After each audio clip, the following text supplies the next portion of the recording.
Taylor. Thank you. Good morning. How is everybody? Welcome to New York. You guys feeling good?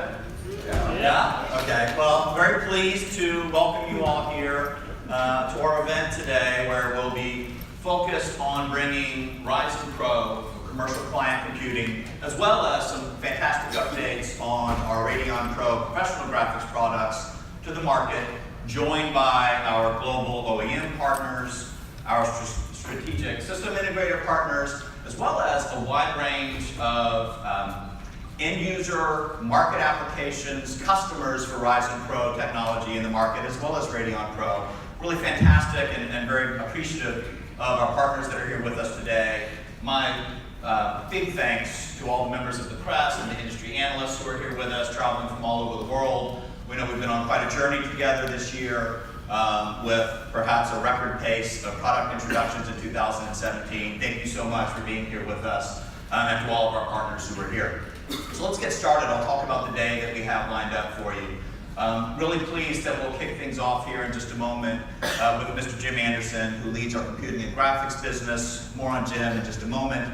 He'll be followed by Kevin Lensing. Kevin, I believe most of you know, is the general manager of our client business. So after Jim talks a bit about innovation in the commercial computing marketplace, Kevin will then dive in a much deeper way into Ryzen Pro technology. And then I'll have the real pleasure to get to come back to the stage after Kevin, and we'll have 6 different segments of the market, 6 different parts of the world represented with key end customers, and we'll have a conversation about the interesting things that they're doing in their businesses, in their concerns, and their impressions to this point, or how they're looking at Ryzen Pro technology. We'll then break for about 10 minutes. Nick Pander will join the stage. Nick will be speaking to our Radeon Pro professional graphics technology, where our motto is the art of the impossible. He'll give you guys a sense of how we're doing that from a hardware, from a software enablement capability. And then we'll hear directly from our global OEM partners. We'll hear from Tom with Dell, we'll hear from Malik with HP, and David with Lenovo. Really excited for them to get to talk to you directly about how they're working with AMD and maybe some cool news, cool announcements there. And then I'll come back to wrap this up around 11:30. And at that time, I'll deal with some other details, like how we'll do the breakout sessions and how that will work. Sound good? Okay, terrific.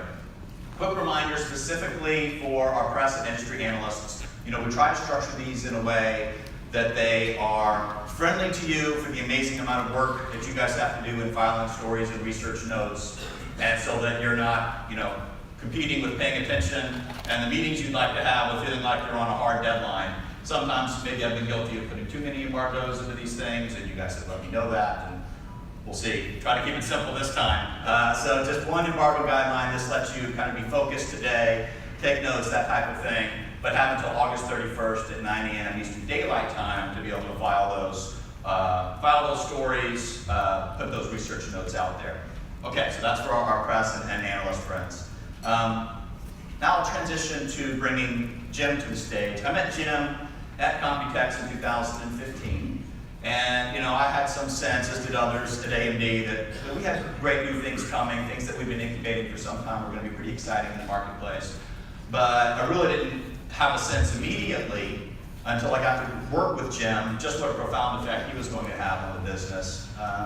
Jim is a processor architect, and he's led businesses across the industry. He's incredibly competitive, incredibly aggressive and ambitious, and the impact he's had on product definition at AMD, on our time to market at AMD, on sweating the details, on setting a high bar, has really been something that's been exciting for me personally to be a part of and be along the ride for. So with that, I hope you guys will help me in giving a warm welcome to Mr. Jim Anderson to the stage, our Senior Vice President and General Manager of Computing and Graphics Business. Jim?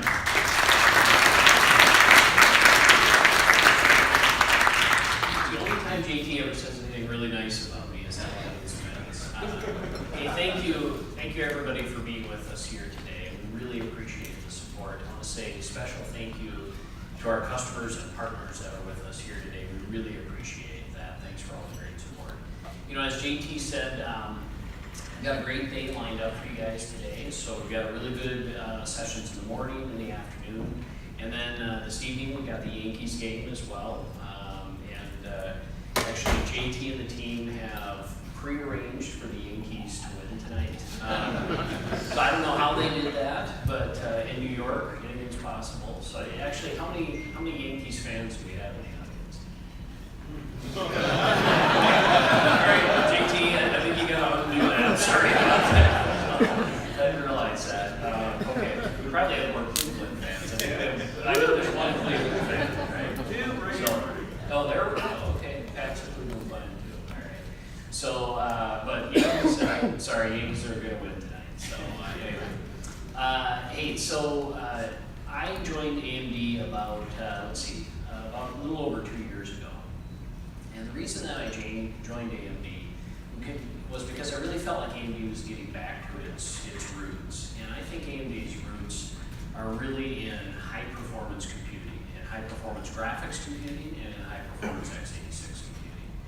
And I thought that AMD really getting back into high-performance computing, not just for this year, but over the long haul, is incredibly important for the industry. And that's why I wanted to be part of that.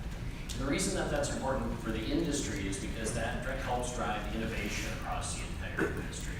You know, competition and innovation are kind of a virtuous cycle. Competition, I think, is really the fuel behind innovation, and we see that in all different places in the industry. You can see that virtuous cycle in smartphones. You can see Apple and Samsung competing back and forth in smartphones, and you can see the innovation that that's driven. In operating systems, you can see Windows, Linux, iOS, Android, that competition driving innovation in operating systems. And then, of course, we've got 3 to 4 decades worth of competition between AMD and another very smaller, inconsequential company called Intel that we've been competing with. That's driven fantastic innovation for the whole industry. So I think that competition and that drive for innovation is really healthy, and I think having a good, competitive, healthy AMD is really important. And I think you'll get a sense of that today as we go through some of the products. And I think the best example of this is at AMD of this competition is the Zen core that we introduced this year. So Zen is our brand new microprocessor core. We spent years developing this core, thousands and thousands of engineering hours. And Zen, that microprocessor core, has really catapulted us back into high-performance computing in both data center applications with our EPYC processor and in client applications with our Ryzen processor. And if you look at Zen, Zen delivered a 270% improvement in performance per watt versus our prior generation of processor. Now that's an incredible step function improvement in performance.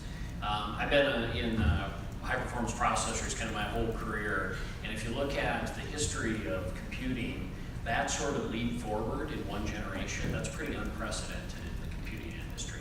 So Zen delivering that into the industry, that's a big step forward, not just for AMD, but it's, I really think Zen is delivered through EPYC and our Ryzen processors is really going to catalyze new innovation, new competition within the industry, and that's going to be good for everybody. That's going to be good for the entire industry, with the exception of maybe one company in Santa Clara, California. But other than that, it's going to be good for the entire industry. So at AMD, we're very clear on where we're focused in terms of all of that competitive energy, innovation, and investment. There's really 3 key pillars of the company. The first one is in high-performance graphics technology. So high-performance graphics technology for different applications like gaming, like professional graphics, and more today for data center applications, for artificial intelligence applications in the data center like machine intelligence, machine learning. So that's kind of our first pillar. Our second pillar is high-performance general-purpose compute, x86 processing. And this is, of course, our Zen core that I just talked about for both client devices, notebooks, desktops, as well as servers, and in the data center, the enterprise data center, or cloud infrastructure. And then the third pillar, I think this one is really kind of unique to AMD, and this is solutions that combine high-performance graphics and high-performance compute in single devices, integrated devices, and really AMD is the only company that's capable of doing that, because we're the only company out there that has both high-performance graphics and high-performance compute. And so that third pillar is delivering unique solutions to our customers and doing that in a really collaborative way.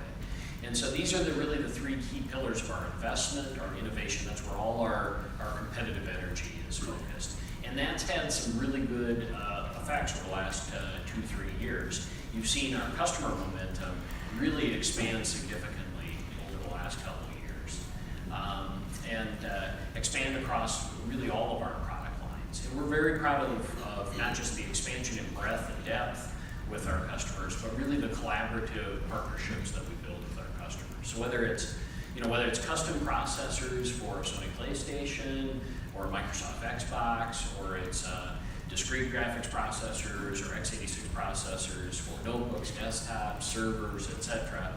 We're really proud of the collaborative partnerships we build with our customers. And what's really great today is we have 3 of the top PC OEMs with us here today to talk about those partnerships that we built with them. HP, Dell, and Lenovo are all here today. You'll hear from them directly later. In fact, today is a lot less about us, and it's more about our customers and our partners, and you'll hear from them directly today. And it's not just about our direct customers. We've really expanded momentum with end customers as well. In fact, at the reception last night, I had time to spend with a number of our end customers who have been loyal customers of AMD for many years. I know there's many of them here in the audience today, and I really appreciate their support over the years. And that customer momentum has translated into business momentum for AMD. And I think, again, this is good for a strong AMD, is good for the entire industry. Just a few highlights of the business momentum of AMD over the last year or two is we grew revenue last year, but that revenue growth has accelerated. So that customer momentum is translating into an acceleration of revenue growth. In the first half of this year, AMD at a company level grew almost 20% year over year in the first half. And in fact, the computing and graphics business, this is the part of AMD that I'm responsible for. This is the part of AMD that we'll talk about. A number of the products that we'll talk about today come from computing and graphics. Computing and graphics segment actually grew 40% year over year. That's pretty solid growth, pretty faster than market growth. And that growth is really being driven by sharing. That's us driving or winning more share against NVIDIA in discrete graphics and winning share against Intel in PC processors. And that's, of course, improved profitability, improved AMD's balance sheet, allowed us to continue to invest in our long-term roadmap, and really helped raise our profile within the industry over the last year or two. And again, I think this is not just good for AMD, but this is great for the industry because this helps show good, healthy competition, and that will drive innovation. And what I want to do is I want to show you just a short video that gives you a sense of some of the momentum that we've built up, some of the things we've gotten accomplished in the last 6 to 12 months. Go ahead and show the video.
This year, 2017, is actually an incredibly pivotal year for AMD. I think that we look over AMD's history, this is a very important year, and that's because we're launching 3 big breakthrough servers, Vega for graphics, and Ryzen for client devices.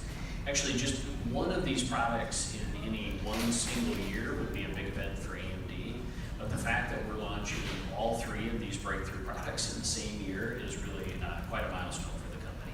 So we launched EPYC in June in servers, so that's our high-performance server processor. Vega launched in June as well, that's high-performance graphics processing. And client in the consumer space, we launched Ryzen earlier this year.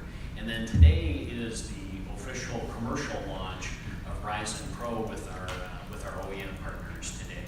And so 3 big product launches. You'll hear more from the team today about some of these products, but I want to give you just a quick sense of the competitiveness and the sort of value and innovation that these products are bringing to market. So let's start with EPYC first.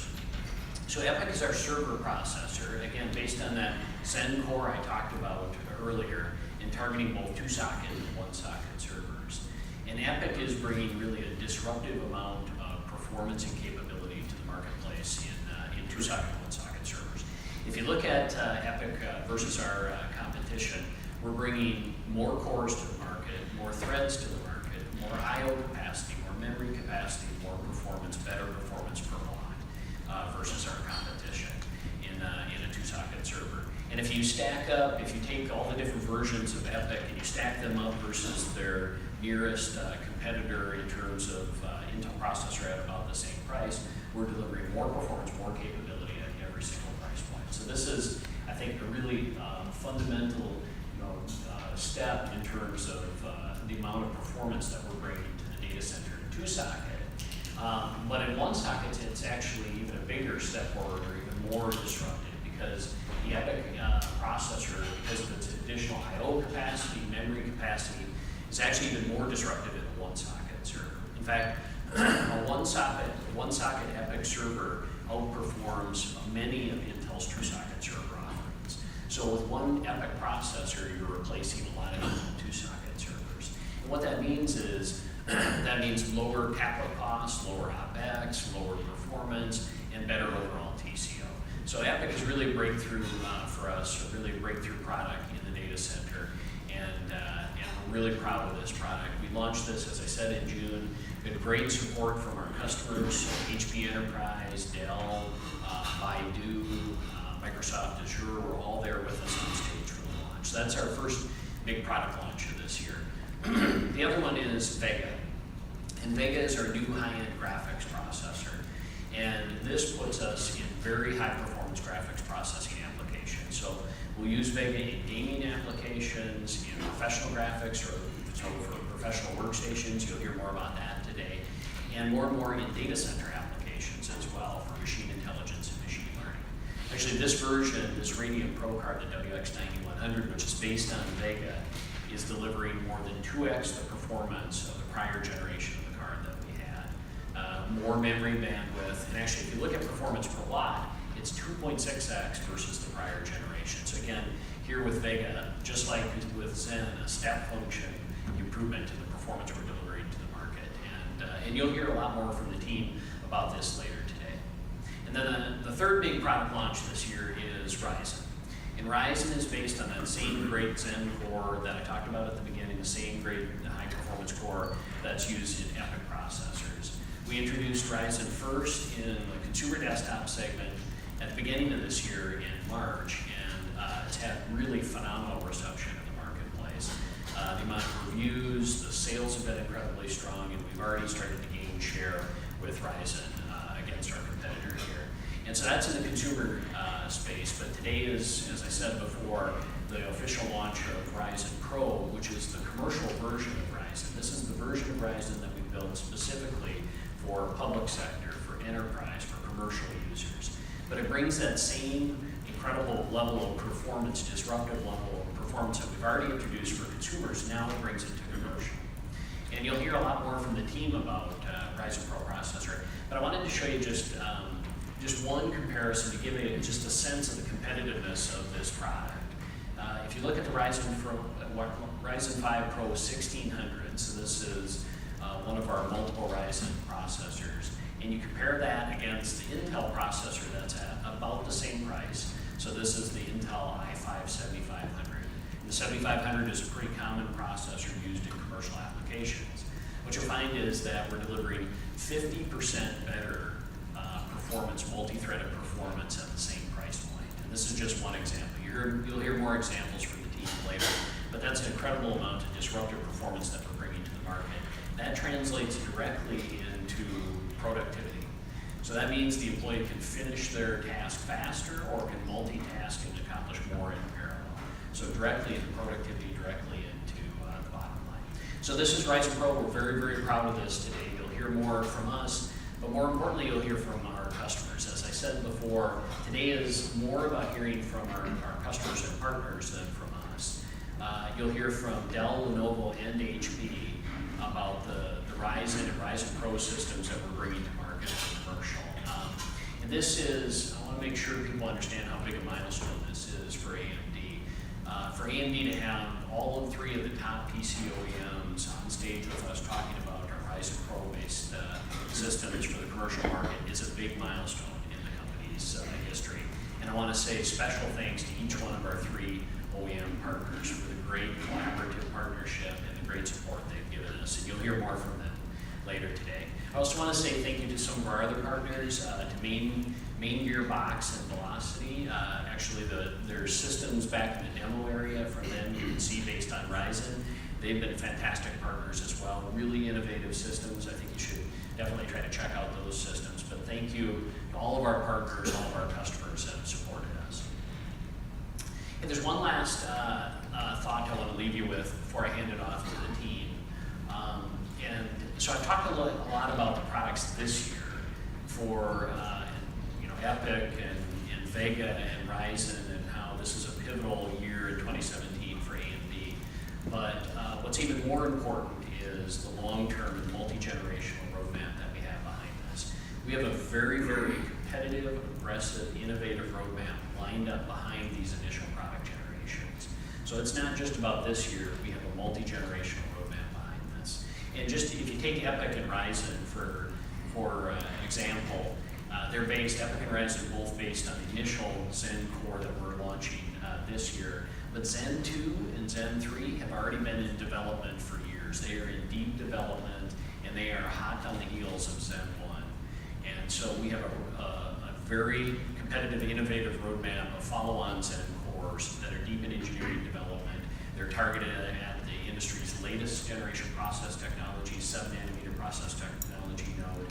So what I want to leave you with is, it's not just about the great products we're launching this year, but we have a long-term, multi-generational, very, very competitive, innovative roadmap that follows these products. So with that, I want to say thank you one more time for being with us here today. Thanks especially to our customers and partners. Thank you.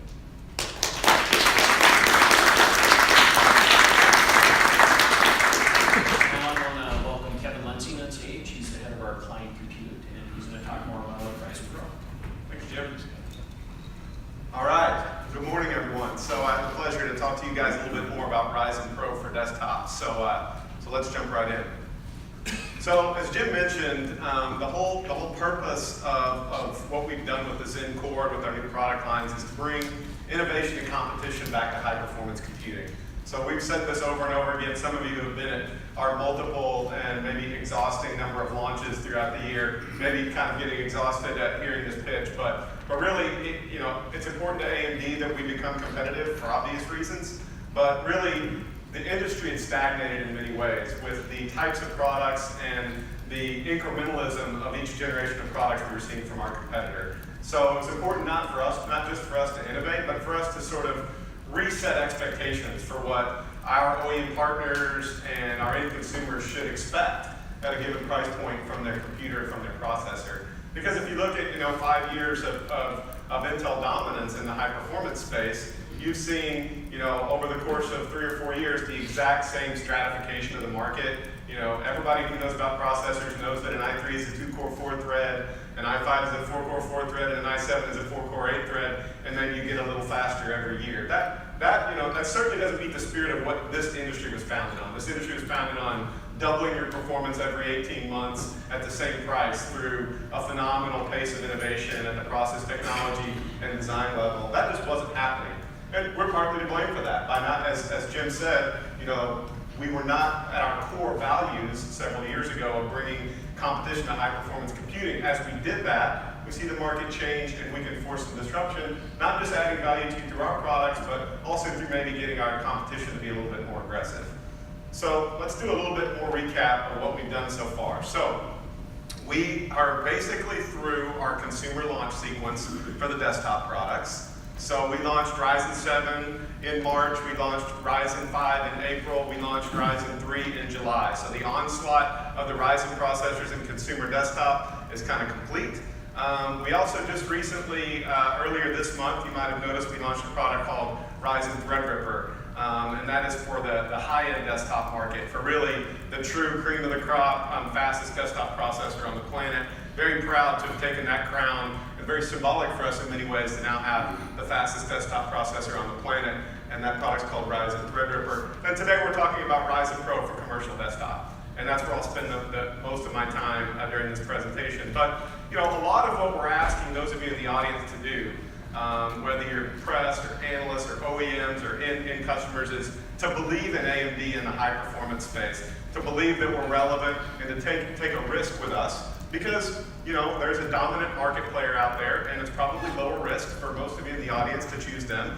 And so what I want to do before we jump into the actual Ryzen Pro product is give you a sense for how the consumer launch and everything that we've done in the consumer space has helped set the table for a very successful commercial launch.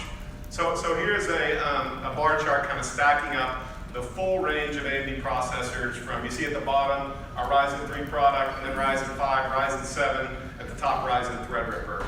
And you see a very simple chart here with Cinebench NT. This is the most popular, universally used CPU benchmark measuring multi-threaded processing. So it utilizes every processor component you can throw at it. It scales to as many cores and threads as you want to give it. And this is a nice chart because it illustrates our strategic intent with Zen, top to bottom.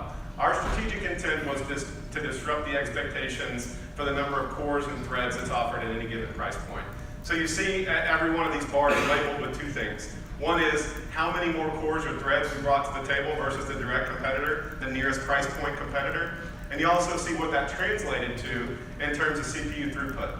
So as you can see, our goal, and I think we achieved it, was to bring a disruptive level of multi-threaded performance to every point in the price stack. That was, as we sat around planning this launch sequence a year ago, this was our stated intent. I have to admit, it's very gratifying to see the quote that's at the top of at the page here from Extreme Tech that sort of validates everything we were trying to do. We've redefined performance at every price point to the benefit of everyone except for one company. That is exactly what we wanted to do, is reset expectations for what you should get from a processor at every price point, and maybe change mindset and start to create a new cycle of innovation by bringing more to the end user at every price point. So this is sort of technically, we feel that we delivered, but what about the market perception? Because a lot of what our OEM partners will be facing is, hey, AMD's brand equity and association with high performance computing, it needs to be uplifted. So it's not enough just to bring good processors to the table. You actually have to bring the market in a way that creates excitement and buzz and gets people to understand this new brand, this new Ryzen brand. What does it mean, and do end users really understand it? So this slide has a lot of facts and data, and I'll walk you through it. JT told me yesterday that I've condensed his normal 20-minute pitch on the effect of Ryzen down to one slide. I think he wishes I would spend a lot more time on it, but I'll try to do it justice, JT. So this has a few different things on it. One is, on the left-hand side, trends on global searches on Google. And so you see at the baseline in white, which is Intel Core. This is a combination of search terms around Intel Core, around Core i3, Core i5, Core i7. And you can see they're very steady with the amount of searches that you see on their terms. But then you see the orange line coming up out of nowhere. Ryzen didn't exist as of November of last year, so you can see it's down there at 0. And then we started to bring it out in a couple of preview events, one in December and one in January. So you see a couple of blips were starting to come on. And then on our global launch on March 2nd, which is the day of launch of Ryzen 7, see this phenomenal peak. And maybe you could say, hey, that's to be expected. There's pent-up demand. AMD's back in high-performance computing. We should see a peak there, right? But what's really gratifying is that the sustained level of search terms and interest in our brand has stayed well above Intel post-launch. And then every time we've done a new major event, you see Ryzen 5 with a peak there, and then Threadripper with another peak. We continue to see another rise in interest. And it's, like I said, a global steady state that's well above our competitor search terms. So it gives you, it's one measure, it's not everything obviously, but it's one measure that people are interested in this new thing that we're doing and are interested in Ryzen. Another measure is, we have some of our review and press community in the audience. Another measure is what we've seen from that community. And I think a lot of that community is really happy to see AMD back in the game again. You know, whether it's Intel or AMD, just having the two of us trading punches and really out there in the market and creating enthusiasm has generated a lot more, maybe, attention to that part of the market. You see that represented there in all the PC World cover stories we've seen. These are, you know, unsolicited cover stories where from our pre-launch of Ryzen to our launch of Ryzen and to their review of it and then to a preview of Threadripper, you see a consistent theme of wanting to talk about AMD because that community has found that talking about AMD and Ryzen draws attention to their websites, to their magazines, et cetera, et cetera. And then finally, all of the marketing stats here are staggering. You know, over 4 billion impressions from everything that we've done is truly a huge number of impressions. I think the one that I like is the AMD video views. You know, one thing I've learned being an old fogey in this industry through this series of launches is the world has shifted, especially the younger generation, has shifted to consuming their media on these 1 to 2 minute YouTube blips. And so seeing the fact that, yeah, we got a lot of great press coverage, but our little video postings that we did, some with JT and Lisa, and just talking about the products, just drew an enormous amount of interest. It's over 62 million views of these videos about our new products. Engagements, people actually writing and engaging and making comments about what we're doing, another huge number. And then click through to our pages. You know, all of the metrics you want to look at for how the market is responding, whether it's sort of traditional media with our reviews and press, or whether it's the new style media and marketing with social and online. By any measure, we've been extremely successful with the consumer launch.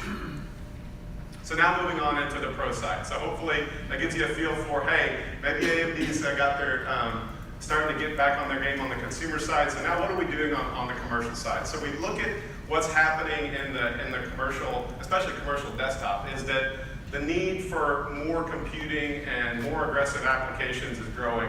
The new mainstream user, well, when we think about mainstream traditionally, we think of just your office user, maybe does a little Office and PowerPoint and Word. The reality is these people are doing more with their computers and using more compute. Whether it's the amount of multitasking they're doing, the amount of remote collaboration where they have something they're actually doing that's productive, plus they want to share it with a coworker through some video or stream. This multi-processing that you see needed just in your mainstream users, especially in the desktop side.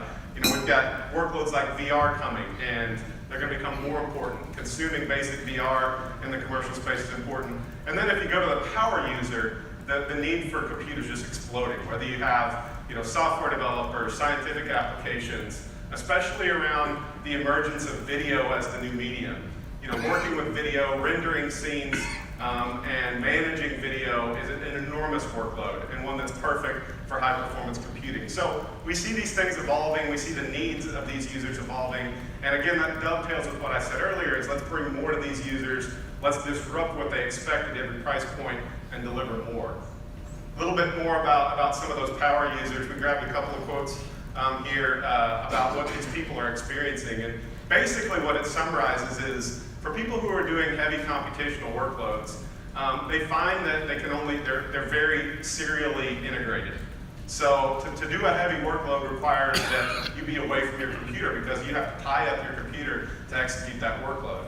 And whether in any community forums, you can find people who do these heavy tasks who either they're really looking to speed that up or they're looking to be able to continue to be productive while they're doing some heavy workload.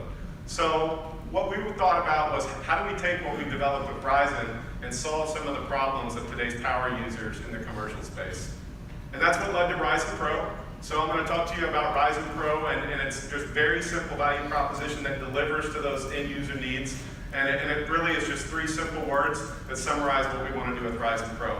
Powerful, secure, and reliable. Powerful to mow through any kind of problem you can throw at it. Any computational workload, we have a processor for you. And then secure, obviously security is phenomenally important in today's commercial marketplace. And we feel like we've built a world-class security solution into every single Ryzen Pro processor.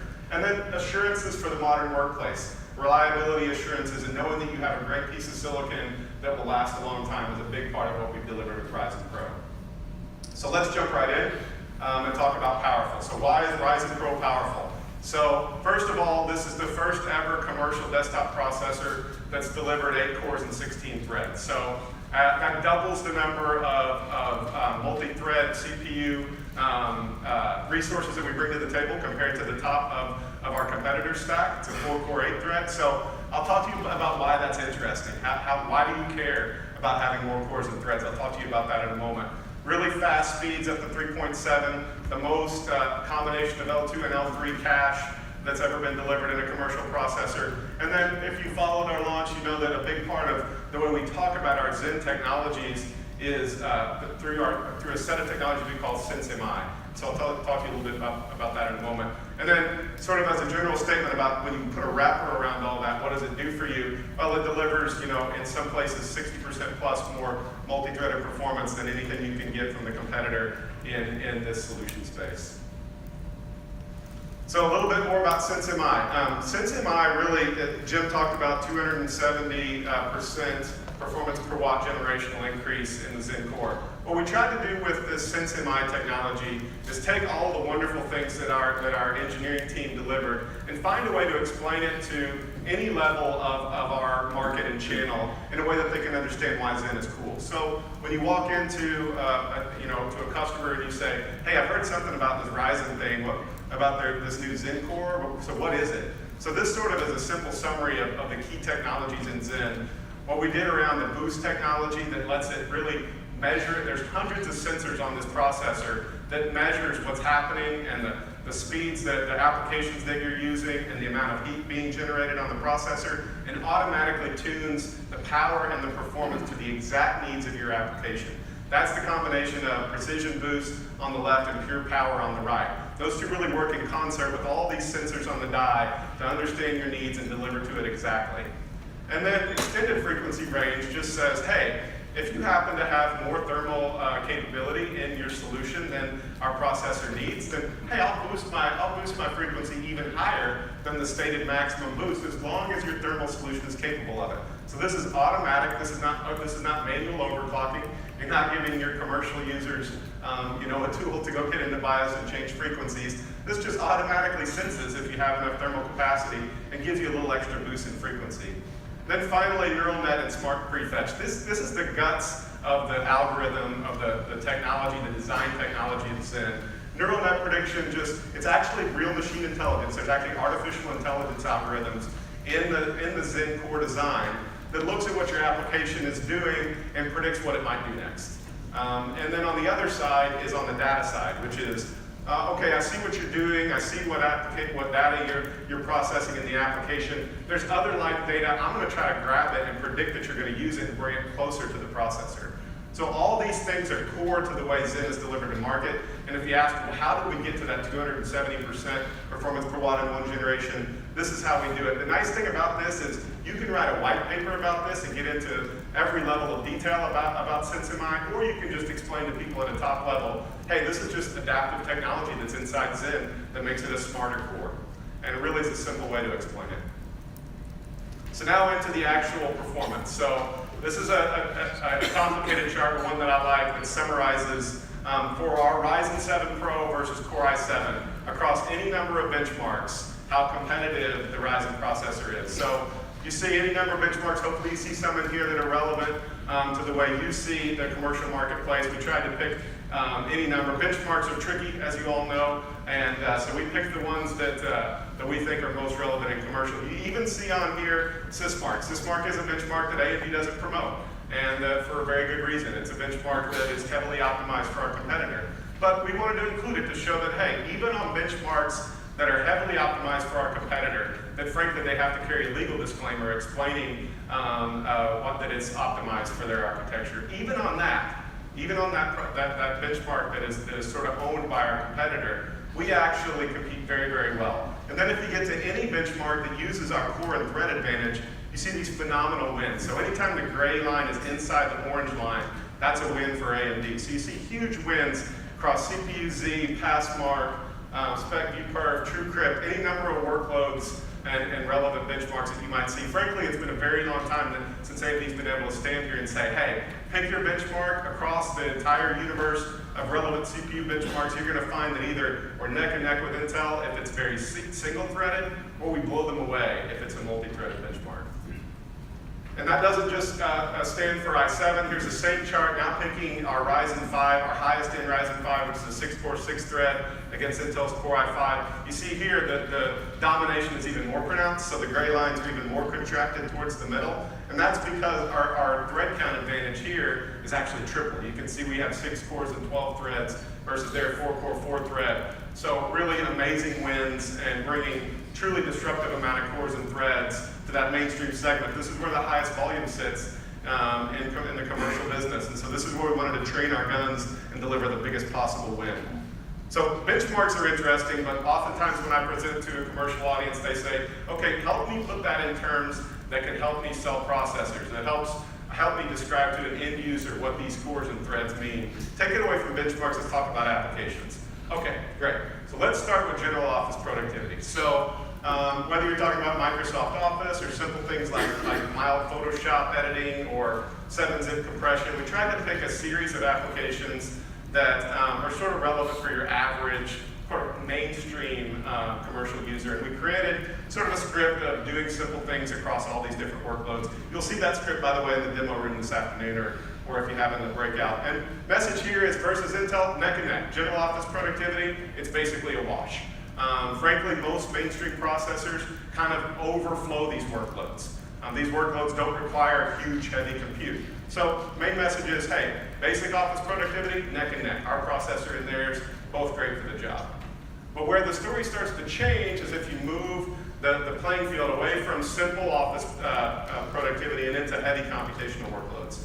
So we've got a few of them here. I've got Photoshop, photo editing. I've got 3D rendering from the application Blender. And this time I've got an office workload that's much heavier. This is a Monte Carlo simulation data set. So now I'm not talking about just opening and building a chart in Excel. I'm talking about managing a massive data set.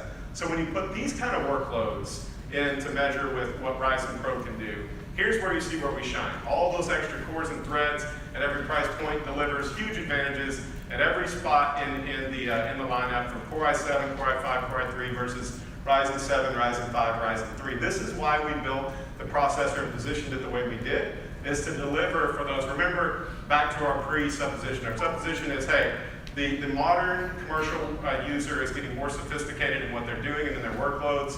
And so we wanted to deliver more cores, more threads, so they could handle these workloads faster and more efficiently. So I think my final point here that I want to make about the performance side is an important one. One thing you can do when you have a better processor is just take one task and do it faster. And that's what we have here, and that's what I have on this slide. Now I'm changing the workload and I'm doing Adobe Premiere Pro, very common video workload or video flow. And this is creating a video in Adobe Premiere Pro. And what you see is when you take our Ryzen 7 versus Intel Core i7, same comparison we've had previously, and you say, let's throw every bit of processing power for both of these products at this workload, we deliver it 31% faster. We have more cores, more threads. And what you see here on the bottom of the slide is an indicator of how those threads are being utilized. So in this case, all 8 Intel threads, all out, fully utilized. All 16 AMD threads, all out, fully utilized. And what that delivers is a faster product at a faster speed. Okay, that's interesting. That's what you expect, right? But now let's think about it a slightly different way. Because what people really want to do, and what many people, so in some cases you want to get the work done faster. And in other cases you want to just stay productive while you're doing some heavy workload. So that's what I have on this slide. So let's take that exact same scenario, same workload, exactly the same runtime, same Intel setup, but let's turn off 6 of the threads in the AMD processor. So I'm only going to dedicate 10 threads to what you're doing here. And the cool thing is with only 10 to 16 of our threads being utilized, we're still faster than Intel's very best processor. So imagine that. use 10 out of 16 of your available resources, already beat the other guy's very best processor, and now you've got the equivalent, more threads than a Core i5 left over to do other work, right? So remember, a Core i5 is a 4-core, 4-thread processor. Here I've left 6 cores idle to go be productive. So let's look at this. I'd like to switch to a little bit of a demo here. So let's switch the screens over to the demo, and I'm going to kind of show this slide in action. So what you see on the Intel side is they are 100% dedicated to running this Adobe Premiere Pro workload. And it's been kicked off and it's running, and you can see that all 8 of the CPU threads in the bottom right of the Intel screen are being utilized to run this Adobe Premiere Pro. And on the right side, you see that AMD is doing 2 things. We are running that exact same Adobe Premiere Pro workload. We kicked it off at exactly the same time. And we're also running, remember I talked about a heavy Monte Carlo simulation for Excel? So what we've done is fired up that Monte Carlo simulation at the same time on the AMD side. So you see, if you look at the bottom right, you'll see that 10 of the threads are pegged out on the Adobe Premiere Pro workload. You can tell because they all look the same. And then the 6 threads on the bottom right are running the Monte Carlo simulation. So what you have here is true productivity redefined. Why do you want more cores, more threads? Why bother with the 16-thread processor in desktop? Because when you have a heavy workload that you need to do, you don't have to be idle. You can get to work again on the next day. You can open a new version of Premiere Pro and start your next workflow. And build, if you're a software designer, you can keep coding while you're compiling. You know, if you're a video editor, you can go start rendering the next scene while you're encoding the previous one. This is redefining productivity, and by the way, we're faster than the other guy at the background task while you're still productive with the next task. So this is a powerful example. 2 ways to think about why more compute is important. One is you just plow through a given workload and you do it faster, or you do the same workload and you free yourself up to do other things at the same time. That's TCO, that's productivity, that's delivering value to an end user. Let's switch back to the slides. So again, in summary, you know, when we have 10 threads used, we win, and you can be productive. When we have 16 threads used, we blow away the competition on speed. Okay, now moving on to the second pillar. Second pillar is secure. So what is it about Ryzen Pro that makes it secure? Well, we have built-in hardware-based security in every single Ryzen Pro processor. We actually have a dedicated processor within a processor that sits in an isolated way, protecting your secure data, and it ships with every single Ryzen Pro processor. We call that technology Guard MI, and what that allows you to do is any number of security-based applications. It actually allows our OEM partners to build trusted applications that are customized for their systems that sit inside our secure environment. And you'll see some of our customers actually utilize that secure environment and build their own custom applications into it to utilize that secure environment. We have encryption built in to that Guard MI technology. We support all of the Windows 10 securities features, and many of them are integrated into our hardware-based security. We support firmware TPM 2.0, and so the message is, you know, for any security requirement for your enterprise or for your commercial space, we have hardware-based security, not software-based security, but hardware-based security in a secure environment managed strictly under whatever provisions you have available to you in Ryzen Pro. So this is extensible to any number of applications and any number of uses, some of which are on this slide. So if you compare what we're delivering to what the competition delivered, there's one really important last thing to mention, which is the ability to have security and manageability in a commercial space is obvious. Obviously a big need. Security and manageability are fundamental to the workplace needs. And so we deliver that security and manageability on every single Ryzen Pro processor. So you see Ryzen 7, Ryzen 5, and Ryzen 3 Pro, all here with their basic specs, cores and threads, more cores, more threads than the other guy. But importantly, at every point in the stack, there's no defeaturing of our fundamental enterprise capabilities. No defeaturing of security, no defeaturing of manageability. What you see is the bottom of the Intel stack, they force security and manageability to become an upsell. We don't think that security is an upsell. We think security is fundamental to what the platform needs to deliver, and that's part of our value proposition of Ryzen Pro to deliver it in every single processor. So, in summary, what we've delivered is a product that's powerful, secure, and reliable. Hopefully I spent enough time on how to think about more cores and more threads and why that's important in the modern commercial workplace.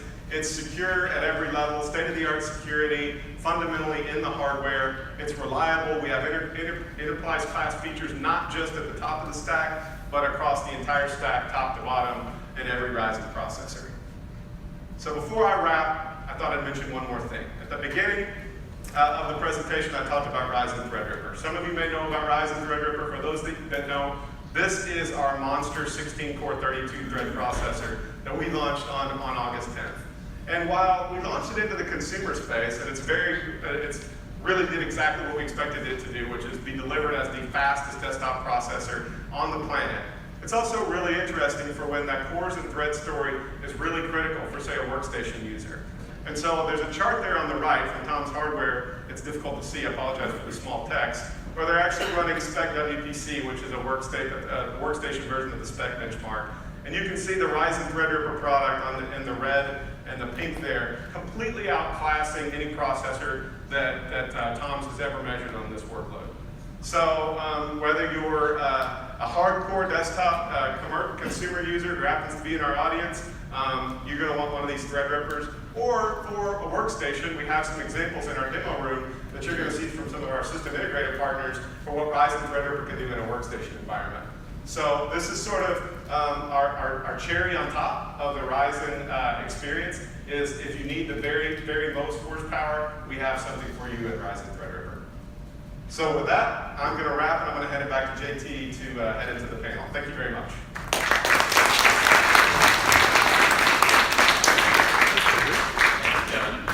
So, Kevin, Jim, thank you guys very much. Kevin had a part there in his presentation that I really enjoyed reading some of the quotes that he had that he collected from end users in different forums around the world. And it's sobering to think about someone whose livelihood revolves around doing jobs for clients, and they start a workload, a render that's going to take over 24 hours to go, and halfway through they hear there's a typo somewhere in that video. So to add even more context to that, since at the end of the day, we're all here to talk about how to solve real problems for real end users in the workplace and organizations, we wanted to add more context through a panel that I'm really excited to introduce. So we're going to go ahead and set the stage for chairs for our panelists. I'll go ahead and start the introductions, and then we'll jump into it. Joining us first, we have all our panelists set up. Is that ready? Okay, excellent. Joining us first from Heineken, and I'll talk a bit more about each of the companies here in just a moment, since we've got such great global representation. We have Andres from Heineken. Hey there, how are you? Good to see you. From the Carney Clinic, we have Justin. Justin, how are you? Welcome. From Schneider Digital, we have David. There's David, there you are. David. Then from Jellyfish, we have Jeremy Smith. Hey, Jeremy, how are you? Welcome. Then from Carno, we have Clement. Thank you, Clement, for being here. Good, everybody's here. There's always that moment of fear when you get on stage and you're about to introduce 6 people. You know, will somebody have taken a coffee break? What will it be? And then Kwame from 42 Paris, 42 Silicon Valley. Kwame, thank you so much. How about a round of applause for our panelists?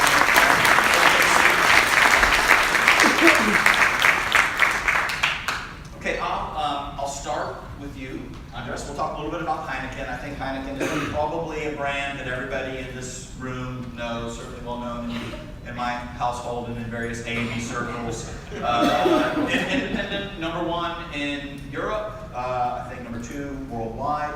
And actually Heineken and AMD, although we're here today talking about new technology, Ryzen Pro, I think your work with AMD from the commercial side of the business goes back several years.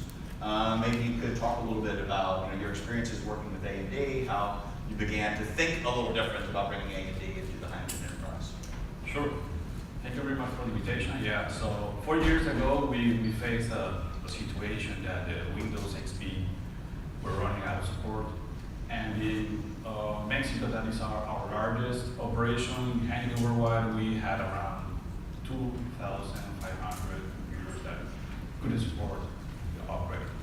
So we asked our HP partner to make a proposal, and they came with a very genius proposal to use started using HP AMD. And we were surprised with why we didn't have this before. And we tested, and we realized that there were no impact for the final users. Performance were good, so we were having a quality product, and we were able to reduce capex by 30%, just switching from the previous models to HP AMD. So based on that, we took the decision to change the whole base that we have for hardware. So now we have in Mexico around 5,000 HP AMD products, devices. And this year, Handicap acquired another brewery in Brazil. So Brazil will become the largest operation handicap worldwide. And we face the same situation. So around 5,000 computers have more than 40 years old that cannot afford a Windows 10. So we will follow the same strategy. So at the end, for the user, final user is crystal clear, performance, good quality, warranty from HP, AMD, so good performance, and we're very happy, especially the finance director, because we're saving money. All right, so the finance director is happy, and it sounds like you've continued to broaden the deployment. What about, it's obviously, at least initially, or as you've gone wider, or gone into other geographies, it's a big change, it's a big shift. How has that feedback been from your IT managers deploying the systems, from the end users using them every day? So at the beginning they were a little bit reluctant to do it, in terms of, okay, we haven't tested before, then we show some facts. So we run the PC embargoed, that's for us the most basic one. And there was no performance issue. So at the end, it's a clever decision to switch, and we did it, and we're going to keep doing it. Excellent. Okay, and you've done some also, I think, analysis or testing on Ryzen Pro at this point. Anything you can share? Yes, we received the device last week, and we ran some PC market set test with compared to the previous HP AMD. So the basic results are with double score in PC market, so it was good. But then I asked to my team, yeah, well, we are consumer reports good, so user experience is the best. So we decided to run some key core processes for sales and distribution, and multitask, opening several SAP sessions and running some Excel spreadsheet for revenue management at the same time. And it didn't freeze, the speed was very good, actually better than the current one. And at the end, what the aim is to increase productivity, so the final users will be happy, will have more time to do more things, and less lead time, so less downtime for users. Fantastic. All right, that's very good news. That's very encouraging to hear. Let's jump to you next, Justin, with the Carney Clinic. I'll talk a little bit about Carney Clinic. Help me if there's anything additional the audience should know. Obviously, you're coming from the healthcare, the medical services industry. Carney Clinic is based in Kearney, Nebraska, correct? Yep. You guys are probably recognized for some of the work that you're doing around patient records, a new approach to delivering personal medical care, and you oversee what we're doing with the information technology in service of that mission. Is that Correct. okay, good. We're good so far. So maybe you could talk a little bit about, at the Carney Clinic, what are the hardware requirements like? What are your end users trying to do? Just level set the audience, please, on your environments. Okay. Well, coming from the middle of the Midwest, Nebraska, we are basically a small hospital, if you will, but we're a clinic. We have 30 to 35 providers, depending on the day, and honestly, our doctors and nurses don't care about cores and threads. They care about getting the patient in, getting them out, making sure things work, and that we don't have to come up and replace computers all the time. And so when things work and they work faster, they're better for us. You know, as I said, doctors and nurses, they're doing their thing, they're fixing people's health. And so as long as our stuff works on the back end, we're good. And I think you and I talked about this a little bit yesterday. It's also an extreme multitasking environment as people are working quickly through the day, doing multiple things, moving through different different applications. Can you tell us a little bit about that? So we did have a test machine, and one of our power users in our building/EMR support department has multiple sessions of our EMR software open. They're usually doing multiple billing tasks. They usually have probably 10 to 15 websites open, probably 8 or 10 Excel spreadsheets open.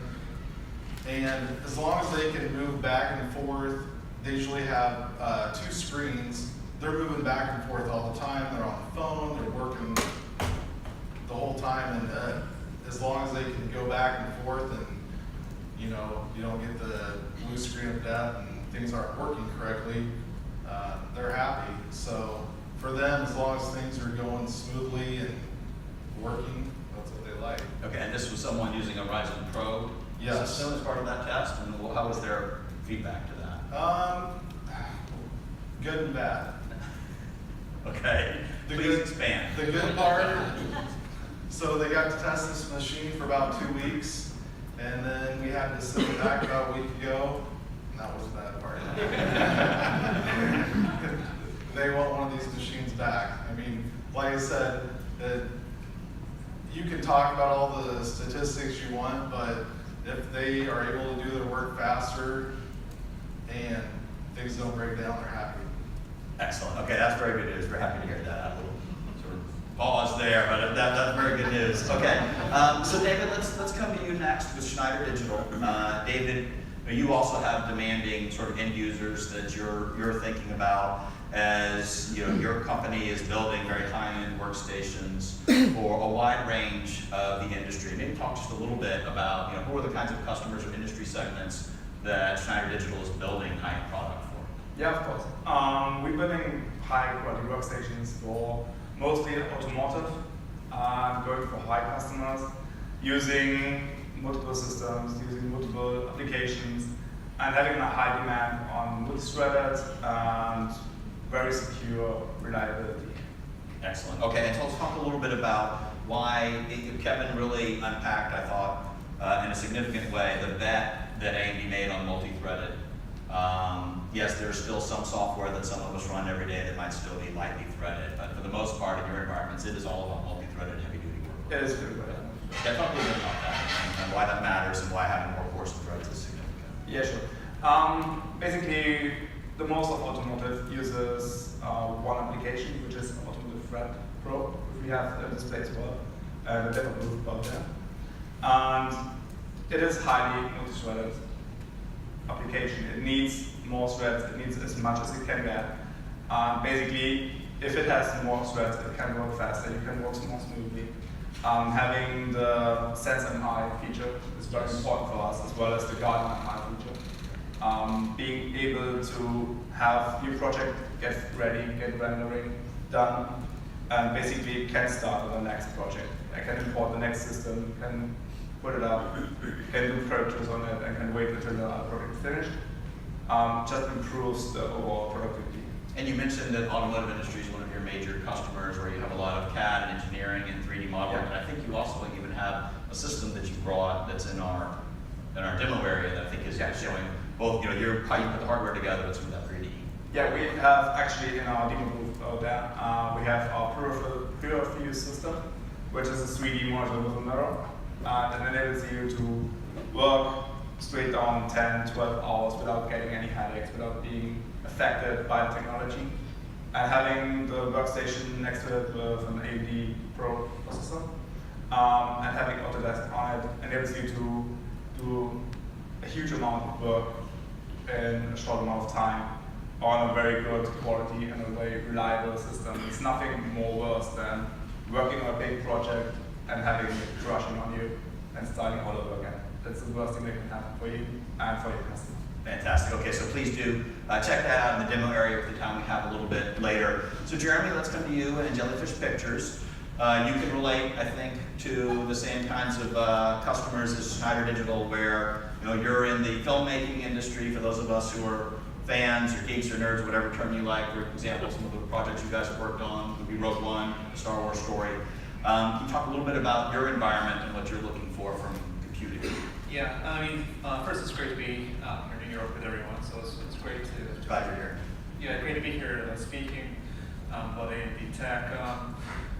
I kind of want to echo just some of those in the presentations earlier this morning. Obviously, we work in an industry where have massive computational requirements. The more cores you could put on a CPU, the better. So, I mean, just to give you an example, we have artists who create several DCC applications, and we're regularly multitasking. We're talking, using apps like Maya, Houdini, Photoshop, Premiere, and now it's on top of the normal requirements. Everyone wants everything in Ultra HD. So all of a sudden, that throughput is just magnified by, X. So yeah, we're very, very familiar with these heavy workloads. Yeah, maybe talk a little bit more about that. Again, I talked about somebody rendering something for a day and finding out they have a typo in it. In your world, the sense of what it takes to render a scene or to work in moving into 4K video. Yeah. What's the? So we worked on a project a while ago, just to give people in the audience, what it's like. On film is 24 frames a second. On one of the film projects, we were hitting render times about 6 to 8 hours per frame. And so because of that, we have to have, we don't employ like 1 or 2 cores, but maybe 1 or 2,000. And so being able to basically to bring that same power that we use for rendering in the data center down to the desktop is very, very attractive. Okay, and so you're the CTO at Jellyfish Pictures. You talked about those incredibly long render times and what that looks like. What's your vision? What is AMD doing, both from a CPU and a graphics perspective, to help speed that process? Yeah, so I think that AMD is doing a phenomenal job of firstly, being back in the game, as we were saying yesterday, and the ability that we're able to put like these high performance CPUs in the actual artists or workstations is, with that core count is fantastic. And on regards to the GPU side, I mean, it's great to see support, like say the new SSG card coming out, we have basically all of that memory right on the GPU. So when it comes to like video playback, grading suites, it's just, I see basically as the AMD technology acting as an enabler, and that, what you were saying earlier about, our users, they actually don't care what's under the hood. They just want it to work, and AMD is doing a fantastic job with that, and we're very, very impressed with the trials that we've been doing, and we're now using AMD Kit in production. Feedback from artists is good. Going Yeah, to production, that's fantastic. Okay, thank you so much, Aaron. Clement, let's come to Carnot next, and you're joining us from Paris today, I believe. So welcome. This is I had to have this. I was talking to Pascal Liebert, who's leads commercial marketing for AMD, and he was explaining to me your business model, which was really impressive. Where you're doing distributed computing of cloud data center type computing, but you're doing a secondary purpose, a green purpose, putting that computing in places where it's needed to provide warmth. So PC fans would joke forever about in winter they love their PC and it warms their bedroom or whatever it is, but you're actually using that, I think, in a very purposeful way. Talk a little bit about that for the audience. Yes, so Carnot Computing created the first computing heater, so it looked like a normal heater. But if you look inside, you have motherboards and CPU, and this is producing the heat.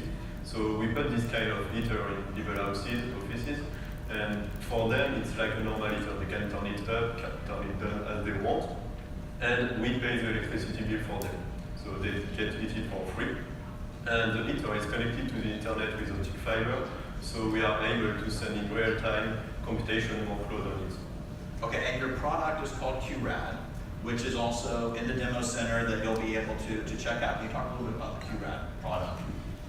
Yes, so the QRAD is this product. Inside you have 3 CPUs, and we created a platform where we are able to send computation on it from anywhere. We can run risk analysis for banks or 3D animation. You can do 3D rendering on it. Excellent. Okay. And then, so you've been doing some testing with Ryzen Pro as part of this. How has that experience gone for you? Yes, so Ryzen Pro was a massive opportunity for us in terms of performance and feature. So we have a set of benchmarks we use, which are for clients' needs. So we have a blender benchmark, and compared to the Intel we are using, we have a performance gain of 30 to 45%. And in terms of feature, one of the Ryzen Pro feature, which is TSME, which enable memory encryption, which is OS independent, so any workload running on our platform can use this feature. And security is very important for us as the heater is in people's houses, and so this has to be secure for data, for our customers' data, and it has to be secure for the people who have this IoT device in their house. So you're using the security feature, you like that, you're seeing the performance per watt benefits. Maybe talk a little bit, one of the things that I know that our sales teams and our commercial BDEs will face sometimes will be the truth or mythology around, oh, do AMD processors run hotter? What's your experience in terms of the thermal performance of what you're seeing? So every CPU hits, and what counts is the TDP, and the Ryzen Pro has a TDP which is similar to the TDP of the Intel i7 we were using, but inside the Ryzen Pro we have twice as many cores as in the Intel ones. So this is very interesting because some of our customers are counting their computing need in core counts. So we have twice as many cores as before for the same TDP, which is very impressive. Excellent. Okay, thank you so much. Appreciate that. Kwame, let's come to you. Certainly, maybe last in order, but definitely not least, another really compelling, even inspiring organizational model for what you're doing at 42 Silicon Valley, 42 Paris, where you're all about, regardless of perhaps academic background, economic background, how you're working to find and develop a new generation of coders and technology developers in the marketplace. Can you maybe just talk a little bit more about 42 and what you're doing? Yeah, so thanks a lot for the invitation. So 42 is a school. Our point of view is to say the world is changing drastically. Means we are moving from an era to a new one. Like in the late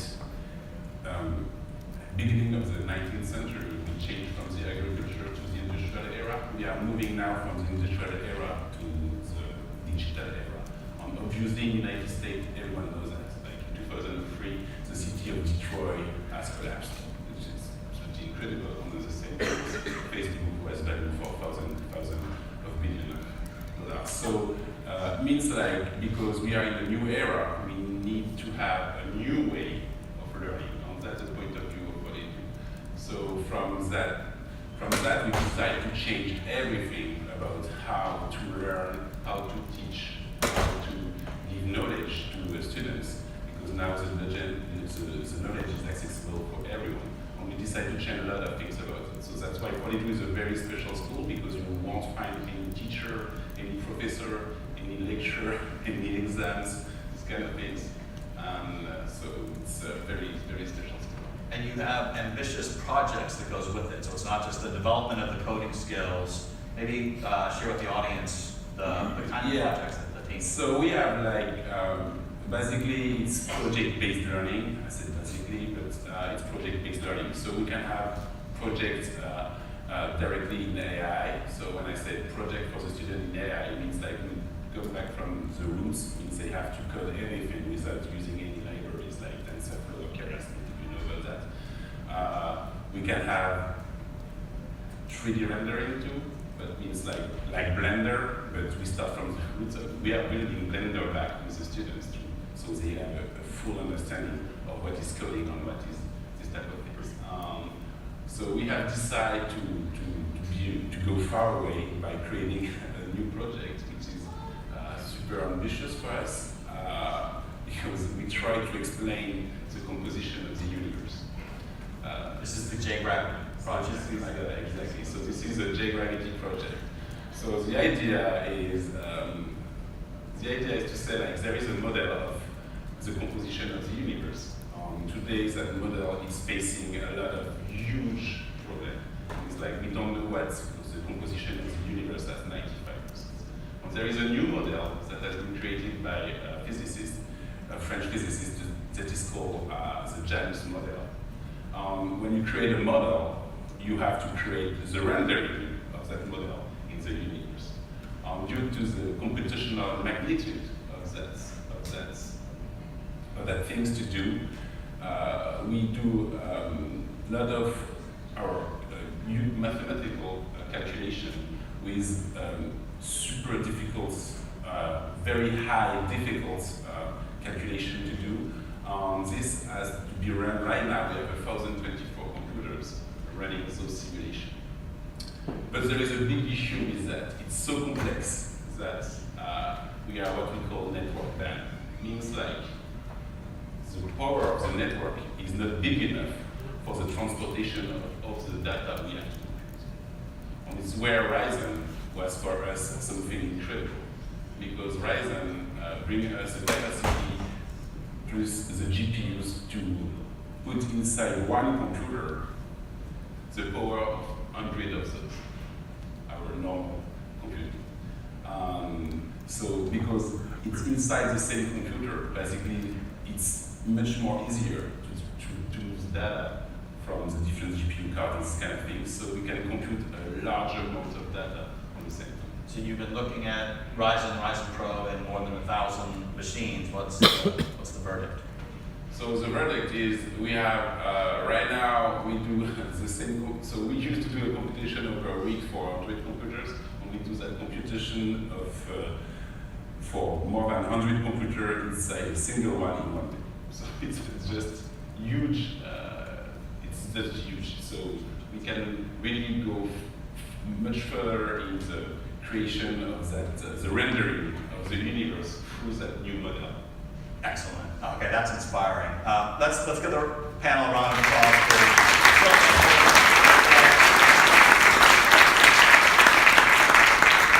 So thankful that you all joined us today. I know that these are the questions that I thought would be of the most general interest, but you'll all be here with us throughout the day. Hopefully, be able to join us tonight. I'm sure you guys all have better, more thoughtful questions even than I would have come up with. So please feel free. You guys are happy to answer a few more questions from people as we go through the day. Good, excellent. Let me thank you guys again one more time. Thank you so much. Thank you. You bet. Look forward to hanging out with you all today and tonight. So with that, we're coming up on a break, which will be about a 10-minute break. How are we doing on time? So I've got, just about 10:20? So we want to go to about 10:30? Break, does that sound good? And then when we come back from the break, Nick will be joining us and we'll be jumping into the Radeon Pro Professional Graphics Marketplace. Thank you guys very much. We'll see you back in about 10 minutes.